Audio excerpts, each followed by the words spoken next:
Dimensional analysis is a mathematical technique that allows you to use units to solve problems involving measurements. Okay, in dimensional analysis, we are going to use many different conversion factors. Very important.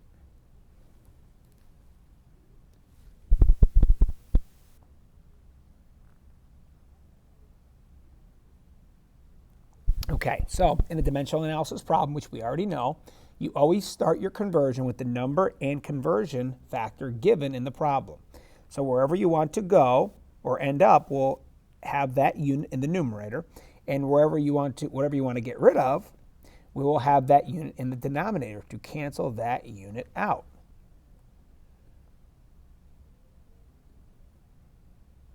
So some examples here. So we're going to convert $10 to quarters.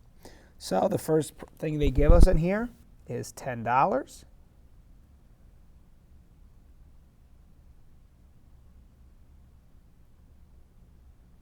Okay, I want to go to quarters. So quarters are in my numerator, and dollars are in my denominator. Okay, so now we see dollars will cancel out, and we're left in quarters. So now we need to use a conversion factor, and we know there are 4 quarters in $1. So we plug it in our calculator. 10 times 4 we know is 40, so we have 40 quarters.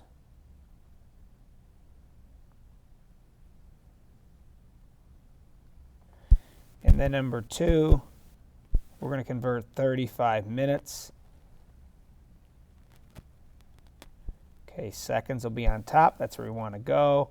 And minutes are on the bottom because that's where we want to get rid of. And we know we have 60 seconds in 1 minute.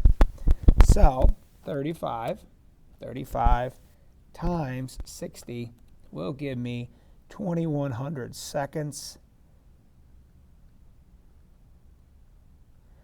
Or we all know how to write in scientific notation now.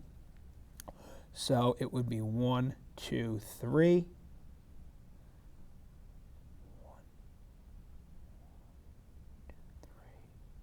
2.1 times 10 to the third seconds. Okay, so those are some everyday life examples of just basic conversions.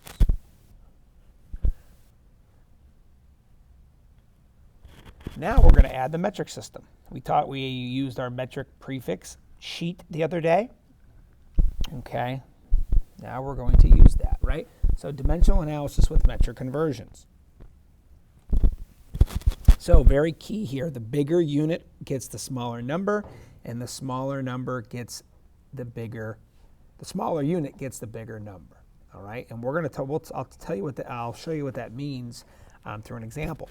So if in the problem, if you only see one prefix, you only need one step. So it's a one-step problem. But if you see 2 prefixes, you're going to need 2 steps. If you see those 2 prefixes, okay, you always go back to the base unit as your first step before going to your final unit. So we'll do these examples and I'll show you what I mean. So the first one, how many meters are in 17 centimeters? So first off, I'm starting with 17 centimeters. Okay. I only see one prefix. I only see centi, right? My base unit, right, is the meter. So since I only see one prefix, I only have one step. So meters are going to be on top, centimeters will be on the bottom. So now, this is where we look at our bigger unit, smaller number. And we're going to compare our conversion factor. So we have meter, M, and centimeter, right? Meter is our base unit, okay? So the base unit is always equal to the number 1, okay? And the base unit could be a meter, liter, gram, second, mole, anything like that. Now centi, right, and you know these on your metric prefix sheet, right? Centi is 0.01. Okay, so now once we have that established, we can plug our numbers into the appropriate location. So looking at this comparison here, our bigger unit is the meter. So the bigger unit will get the smaller number, which is 0.01.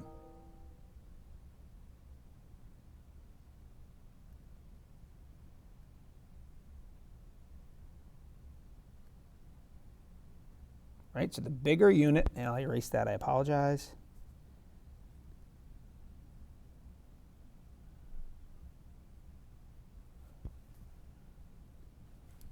Okay, once again, the bigger unit, which is the meter, gets the smaller number, which is 0.01.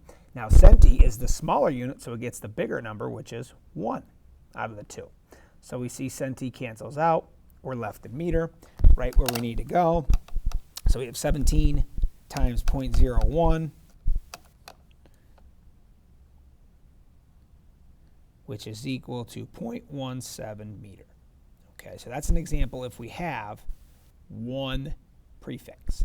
Now, if we have two prefixes, so it says how many milliliters, so there's milli, are in 400 microliters, so there's another prefix, which is micro, all right? So since we have two prefixes, we're going to have two steps. So we're going to start with 400 microliters. We want to go back to our base unit, which is the liter. Micro's on the bottom. Now, liter is the base unit, so it's equal to 1. Micro is equal to 1 times 10 to the negative 6th. So the bigger unit here is the liter. It'll get the smaller number, 1 times 10 to the negative 6th. Micro, the smaller unit, gets the bigger number, which is 1. Okay, so micro's gone. We're left in liters, but we want to get to milliliters. So ml on top, liters on the bottom. We know liter is equal to 1. Milli is equal to 0.001. So the liter is the bigger unit, so it gets the smaller number, 0.001. And milli is the smaller unit, so it gets the bigger number, which is 1. Okay, liters are gone. We're left in milliliters, right where we want to be, and our answer will go down here. So we have 400, and do these one step at a time. So 400 times 1 times 10 to the negative 6th, hit equals, and then divided by 0.001, and we get 0.4 milliliters.